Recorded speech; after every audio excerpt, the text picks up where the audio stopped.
Are you new to the financial aid process? We at Emporia State University have created this video to provide some basic information to get you started, no matter where you attend college. In this video, we will discuss cost of attendance, the FAFSA process, and where to look for scholarships. The cost of attendance is the maximum amount of financial aid a student can receive for an aid year and will vary from college to college. Direct costs are the ones that you will pay to the school, such as tuition and fees, and room and board if you're living on campus. You will likely need to purchase books or supplies for your courses, which may be charged through the school, or you may need to buy them yourself through a bookseller. Indirect costs are usually not paid to the school and include transportation, personal expenses, and loan fees. The expected family contribution is figured using the data submitted on the FAFSA and looks at household size, number in college, the state where you live, as well as parent and student income and assets. This number, also referred to EFC, will stay the same no matter which school or college you are attending. Financial need determines a student's eligibility for subsidized loans and work study, as well as some grants and scholarships.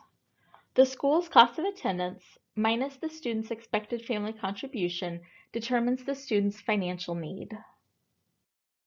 We will now discuss the free application for federal student aid, or FAFSA for short. You will always complete your FAFSA at fafsa.gov. It will always open on October 1st for the next school year. You will want to gather income and tax information for the second preceding tax year before you start.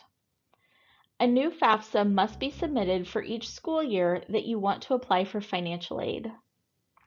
There are some grants and scholarships that may have limited funding or that require your FAFSA be submitted by a certain date. The earlier you submit it, the better. Check with the school you plan to attend for any deadlines they may have. The FSAID is a secure way of providing a digital login and signature of federal student aid documents. Each student will need to create their own and should keep the information in a secure location as they will need it each year that they are in college. You should not share your login information with your parents or anyone else. A parent of a dependent student will also need to create their own individual FSAID using a separate email address.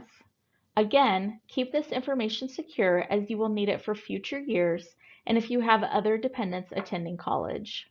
You should not share your login information with your student or anyone else. We recommend that students do not use their high school email address for the FSAID as they often lose access to their email after graduation. These are some of the things that you will need to provide on the FAFSA for the students and parents if it applies.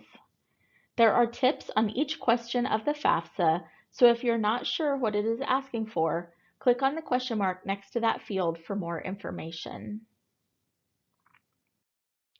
The FAFSA will ask the student a series of dependency questions. If your answer is no to all of these questions, you are a dependent regardless if your parent claims you on their taxes or not. This means you will need to include your parent's information on the FAFSA. If your answer is yes to at least one of these questions, then you are considered an independent student and will not need to include your parents' information on the FAFSA.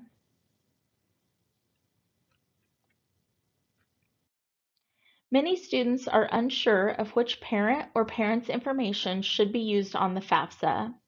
If your biological parents are living together, regardless of if they are married or not, use their combined information. If your parents are divorced or separated, you should use the parent you live with or the one that provided more than 50% of your support in the last 12 months. If this parent is remarried, their current spouse's information must also be included.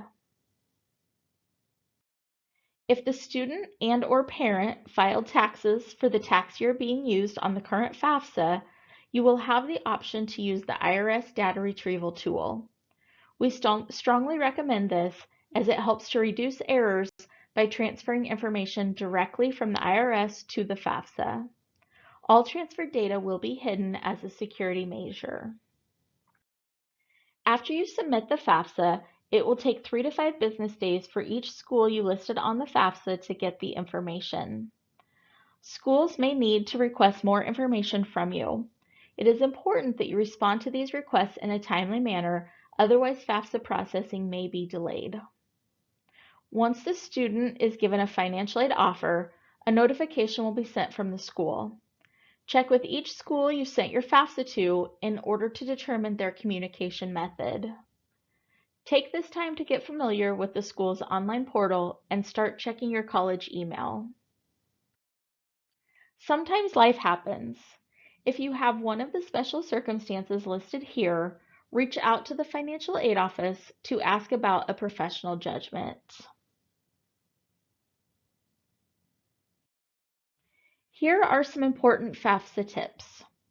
Write down your safe key when you start your FAFSA. Click Saved Often while you're completing it. And remember, you're going to need your FSA ID again soon. One of the most frequent questions we hear is, where can I find scholarships? We'll share some ideas and tips with you. Academic scholarships may be based on your GPA and ACT score. Departmental scholarships are awarded to students who are majoring in that area of study, for example, biology or business. If a student participates as an athlete or in music, theater, or other activity in college, they may be eligible for a scholarship for that. Keep an eye on your institution's scholarship webpage for other opportunities. Also look outside the school. Here is a list of common sources. Just remember, never pay to fill out a scholarship application, as that is probably a scam. Most scholarships for your freshman year of college will be awarded during your senior year of high school. You will want to start researching early so you know when the application deadlines are. Prepare a personal statement, and remember you are selling yourself and need to tailor your statement to each scholarship that requests a statement. We hope that you have found this information helpful to begin your financial aid journey. If you have questions regarding your financial aid, you should contact the financial aid office at the school you will be attending.